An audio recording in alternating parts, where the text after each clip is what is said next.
నేను మీ ప్రజా గొంతుక రిపోర్టర్ చింతల మధుకృష్ణ. ఈరోజు మనం తెలంగాణ రాష్ట్ర పీసీసీఎల్ రాష్ట్ర ఉపాధ్యక్షులు అల్లందుర్గ వెంకటేశ్వర్లు గారితో ఉన్నాము. అయితే వారు చెప్పే విషయం ఏమిటంటే, ఆంధ్రప్రదేశ్ రాష్ట్రంలో నారా చంద్రబాబు నాయుడు గారు అమలు చేస్తున్న బీసీసీఎల్ అట్రాసిటీ చట్టాన్ని తెలంగాణ రాష్ట్రంలో కూడా సీఎం రేవంత్ రెడ్డి గారు అమలు చేయాలని వారు కోరుతున్నారు.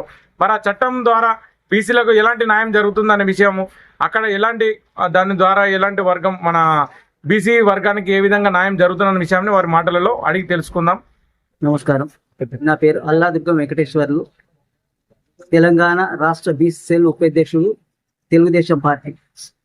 ఆంధ్రప్రదేశ్ ముఖ్యమంత్రి వర్యులు నారా చంద్రబాబు నాయుడు గారు ఆంధ్రప్రదేశ్లో బీసీ అట్రాసిటీ చట్టాన్ని ప్రవేశపెట్టిండు. ఎందుకంటే బీసీలపై దాడులు జరుగుతున్నాయి, బీసీల మానవ రక్షణ కల్పించాలనే ఉద్దేశంతో నవ అంబేద్కర్ నారా చంద్రబాబు నాయుడు గారు అలాంటి చట్టాన్ని తెచ్చిపెట్టి బీసీలకు చట్టబద్ధత కల్పిస్తుండు.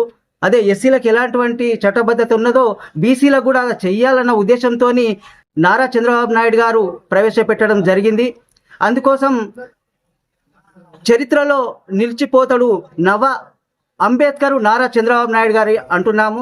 అదేవిధంగా యువకుడు, ఉత్సాహవంతుడు, డేరింగ్ డాషింగ్ డైనామిక్ ముఖ్యమంత్రి వర్యులు రేవంత్ రెడ్డి గారు తెలంగాణలో కూడా బీసీ అట్రాసిటీ చట్టాన్ని ప్రవేశపెట్టి బీసీలను కాపాడాలని కోరుకుంటున్నాము. బీసీలను ప్రేమ పేరుతో ఎంతో మంది బలైపోతున్నారు, ఆడపిల్లలను చదివిపోలేకపోతున్నాము. అదే చట్టాన్ని ఆడపిల్లలకు కల్పిస్తే మా పిల్లలను మేము కాపాడుకునే తట్టు అవుతుందన్న ఇవన్నీ ఉద్దేశంతోనే నారా చంద్రబాబు నాయుడు గారు ఇవన్నీ దృష్టిలో పెట్టుకొని బీసీలపై దాడులు జరుగుతున్న ఉద్దేశంతోనే డైనామిక్ మన చంద్రబాబు నాయుడు ప్రవేశపెట్టడం జరిగింది. కనుక యువకుడు, ఉత్సాహవంతుడు మరి యనుమల రేవంత్ రెడ్డి గారిని కూడా అదే చట్టాన్ని ఇక్కడ అమల్లోకి తేవాలని కోరుకుంటున్నా. బీసీ అట్రాసిటీ చట్టాన్ని అమల్లోకి తెస్తే బీసీల పిల్లలను ధైర్యంగా చదువుకోవడానికి అమల్లోకి వస్తుంది. అదేవిధంగా బీసీలు రాజకీయంగా ఎదగడానికి ఎన్నో దాడులు జరుగుతున్నాయి.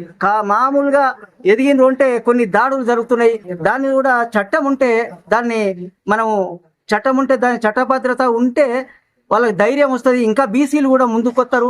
అదేవిధంగా ఆడపిల్లల మీద కూడా కొన్ని అగత్యాలు జరుగుతున్నాయి. వాళ్ళ పిల్లలను పై చదువుకోనియకుండా ప్రేమ పేరుతో బలైపోతుండే కనుక ఖచ్చితంగా ఈ చట్టాన్ని పెట్టినట్టయితే మరి పిల్లలను కాపాడుకుంటూ కాకుండా మరి ఎన్నో రంగాల్లో బీసీలు ముందు అడుగులో ఉంటారు అని మరి కోరుకుంటున్నాము.